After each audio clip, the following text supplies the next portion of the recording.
இப்போ தமிழ் சமூகத்துல கடந்த ஒரு 7-8 ஆண்டுகளாக பிஜேபி பற்றி பல பரப்புரைகள், பல இன்டர்பிரிட்டேஷன்ஸ், பெர்செப்ஷன்ஸ்லாம் இருக்கு. அதை மீறி நான் வந்து இந்த கட்சியினுடைய ஒரு சின்ன வயசுல இருந்து இருக்கக்கூடிய ஒரு தொண்டு நான் சொல்றேன்.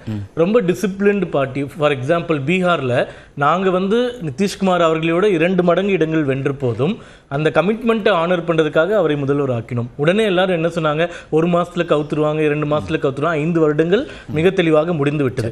இப்போ இங்க இருக்கக்கூடிய பிரச்சனை என்னன்னா, 2024 பிஜேபி எப்படி பிஹேவ் பண்ணுச்சோ அதே மாதிரி ஒரு பிஹேவியரை கமெண்டேட்டர்ஸ் வந்து எதிர்பார்க்கிறாங்க. சில பேர் ஜென்யூனா எதிர்பார்க்கிறாங்க, சில பேர் திமுகவுக்கு ஃபேவரா இருக்கக்கூடியவர்களும் எதிர்பார்க்கிறார்கள்.